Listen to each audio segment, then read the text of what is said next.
안녕하세요. 조아람 미용실 김성자 원장입니다. 아주 오랜만에 제가 조용히 앉아서 좀 이야기를 하려고 시작을 했습니다. 오늘은 제가 그 염색에 대해서 발레아조에 대해서 조금 이야기를 짚고 넘어가야 될 것 같아서 제가 카메라를 켰거든요. 사실은 제가 발레아조를 하게 됐지만 그 근본 베이스에 그 이전에 제가 30대 때 이미 부분 탈색이라는 걸 했어요. 그때는 그게 유행이었거든요. 그래서 그런 것들을 어떻게 하면 좋을지, 그러니까 하는 그대로 그때도 이렇게 떠서 이렇게 띄엄띄엄 했지만 저는 제 나름대로의 어떤 섹션들을 연구하고 그거를 뭐 저희 아이도 해보고 당구손님 애들한테도 해보고 애들이 막 뛰어놀 때 모발의 흐름이라든가 이런 것들을 보면서 이렇게 하면 또 마음에 안 들면 또 다르게도 해보고 이러면서 제가 나름대로 어떤 찾아낸 공식이 있어요. 그러한 것들을 가지고 쓰다가 그래도 탈색이 아주 두피에나 모발에 몸에 좋은 게 아니기 때문에 제가 그거를 이제 더 이상 사용하지 않았는데 우연히 유튜브를 보면서 지금 발레아조가 얼마나 활성화되어 있는지 유럽이나 다른 나라에서 얼마나 활성화되어 있는지에 대한 것들을 접하게 되면서 다시 그것들을 천천히 살펴보니까 옛날 것들이 떠오르더라고요. 그래서 제가 그것들을 그 바탕으로 다시 저 나름대로의 어떤 섹션들을 공부하고 연구해가지고 조금 다른 미용사분들하고는 좀 다른 섹션이에요. 그래서 제가 보여드리면 또 어떤 논란의 소지가 있을 것 같아서 사실은 아예 안 보여드리는 것도 있거든요. 그래서 이거를 보여드리고 공부를 어떤 것 자세히 보여드리고자 제가 생각을 했다 그러면 어떻게 한다고 중간중간 설명을 넣었을 건데 그렇게 하기에는 또 이 부분도 또 논란의 소지가 있을 것 같았어요. 뭐 지금까지 제 동영상 보시면 아시겠지만 커트 또한 요즘 미용하시는 분들하고 저하고는 조금 다르거든요. 결이 다를 수밖에 없었던 게 저는 이미 25년 전에 샤기컷이나 스트로컷 이런 것들을 배웠고 또 제가 가진 어떤 고객들과 어떤 테스트를 통해 갖고 저 나름대로 만들어 왔단 말이에요. 그리고 저 같은 경우는 또 거의 전부가 1인 샵을 했기 때문에 조금 더 빠르게 정확하게 자르는 거에 대한 고민과 연구를 좀 많이 한 편이라서 누구의 도움 없이 커트를 하다 보니까 빨리 하기 위해서 두상의 흐름을 일단 외웠고요. 모발의 어떤 상태에 대해서 빨리 캐치를 했고 이분이 가진 어떤 문제점 어떻게 챙겨서 보완을 할지에 대한 게 딱 머릿속에 일단 들어가 있어요. 그리고 가이드라인 잡고 그 다음에는 조금 더 빠르게 제가 알고 있는 커트 기법들을 두 가지 세 가지를 섞어서 천천히 뭐 한 섹션 뜨는 것이 아니라 조금 더 빠르게 커트하는 것들을 많이 했어요. 그래서 뭐 어떤 때는 고등학생 친구들이 아우 아줌마가 머리 자를 때 보면 5분 만에 잘라요 뭐 막 이렇게 하면서 농담하던 때도 있었거든요. 그러니까 저는 이렇게 공들여서 20분 30분 이렇게 뭐 이렇게 시간을 끌여서 꼼꼼하게 커트하기보다는 빠른 시간에 빨리 하는 것들에 대해서 제가 많이 그렇게 30년을 살아왔기 때문에 지금 커터 하시는 분들하고는 좀 성향이 달라요. 그래서 제 커트 동영상을 보고 어떤 뭐 성의 없다 그게 뭐냐 뭐 기초부터 다시 배워라 이런 얘기들이 나올 수밖에 없다는 것을 저도 알고 있거든요. 근데 탈색도 마찬가지예요. 염색도 마찬가지고 저도 또 그것도 제 나름대로 어떤 것이 좋은지에 대해서 고민을 했단 말이에요. 지금 보시면 알겠지만 이렇게 모발이 있을 때 저희가 탈색약을 바를 때 이 부분하고 이 속의 뿌리 부분하고 바르는 어떤 모량 탈색약의 양도 차이가 나야 되고요. 어느 부분을 먼저 도포할지는 미용사의 어떤 재량이거든요. 뭐 똑같은 색채를 잡아가지고 저희가 똑같이 도포를 한다고 해도 어떤 분은 얼룩 없이 예쁘게 탈색이 잘 진행되는가 하면 어떤 분은 얼룩이 뚝뚝뚝 지거든요. 쉽게 얘기하면 이미 제 이 머리를 들어서 보면 이 끝부분은 손상도가 많잖아요. 근데 또 상식적으로 생각하면 이 부분은 염색만 한 번 했기 때문에 그래도 건강한 편이란 말이죠. 그러면 저희가 탈색약을 바를 때 어떻게 바르나요?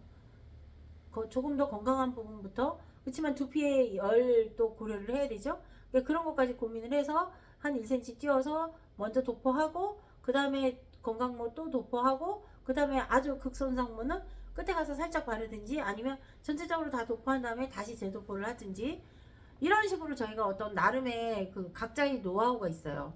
그것들을 맞춰서 하는 거기 때문에 저는 탈색을 하실 거면 염색을 내 손에서 내 맘대로 자유롭게 자유자재로 다 손질할 수 있을 만큼이 되신 다음에 그 다음에 저는 탈색을 도전을 하시는 게 맞다고 생각을 합니다. 얼룩 없이 재염색을 잘 할 수 있을 정도의 어떤 재량이 되고 능력이 된 다음에 저는 탈색을 해야 된다고 생각을 해요.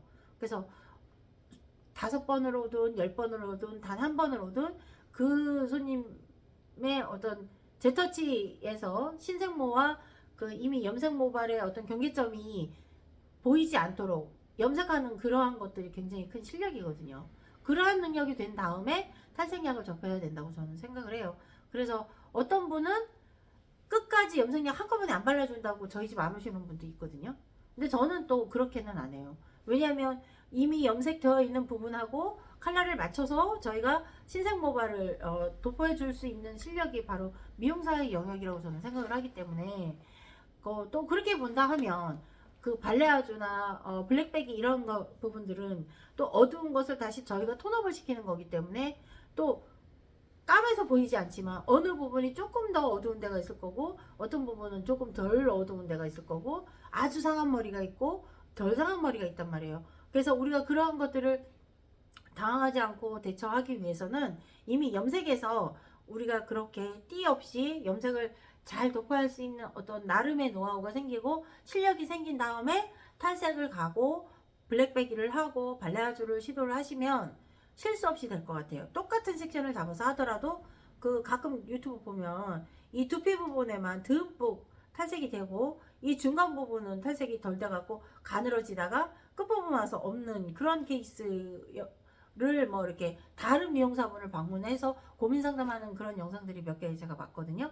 근데 그렇게 될 수밖에 없었던 것은 그 염색약을 바를 때 어떤 기본기가 아직 덜 돼 있기 때문이라고 저는 생각을 해요. 그래서 자유자재로 능수능란하게 그렇게 되고 나서 저한테 와서 제 이 어떤 비법들을 물어보신다면 저는 충분히 알려드릴 수 있어요. 하지만 지금 제가 그냥 모든 사람이 다 볼 수 있도록 공개를 한다 그러면 누구나 따라하다가 또 실패하게 되면 저 조아라 원장님 따라했다가 나 망했는데 저 사람 뭐야 저 사기꾼이네 이런 얘기들이 나올 수도 있거든요. 그래서 제가 말씀드리고 싶은 건 저는 저 나름대로 30년 동안 제 나름의 어떤 개성을 가지고 하고 있던 것들이 있기 때문에 조금 분쟁의 소지가 있거나 조금 섣부르게 따라하기 좀 위험한 것들은 제가 그냥 패스하고 가볍게 넘어가는 게 있어요. 커트할 때도 마찬가지거든요. 제가 레이어드 할 때 이 윗부분을 저는 한꺼번에 잡아서 이렇게 말아가지고 이래가지고 커트를 할 때가 있거든요. 근데 제가 이걸 가위를 잡아서 이렇게 자르진 않아요. 그렇게 자르지 않고 잡아서 이렇게 천천히 이렇게 빼면서 그러면서 이렇게 살살살살살 커트를 하거든요. 이거는 틴닝 가위로 하는 느낌을 그 안에다가 저는 넣는 거란 말이에요. 근데 이거를 지금 기초 입문한 미용사가 저를 따라 한다면 어떻게 되겠어요? 머리 다 망가뜨리는 거란 말이에요. 그런 것들을 기본을 되어 있고 제가 하는 것들을 따라 하신다 하면 제가 충분히 언제든지 제가 도와드리고 다 가르쳐 줄 수 있지만 그러지 않고 무언가를 가르쳐 달라고 보여달라고 한다면 저는 조금 걱정이 되기도 합니다. 그래서 이미 커트 부분에서 그런 것들에 대한 어떤 우려를 하는 분들이 제가 봤기 때문에 탈색은 또 좀 더 위험한 거잖아요. 그래서 이 부분에 대해서는 제가 동영상을 공개하지 않고 넘어가는 거니까 조금 시끄럽고 그 동영상이 그냥 뭐 조금 재미없을 수도 있어요. 하지만 저한테는 저희 열혈 구독자이시기 때문에 그거에 대한 어떤 감동이 있었거든요. 그래서 그렇게 와서 직접 물론 동영상 보고 오시는 분들 많아요. 근데 보고 왔다라고 얘기하면서 그렇게 반가워하시는 분이 저는 처음이거든요.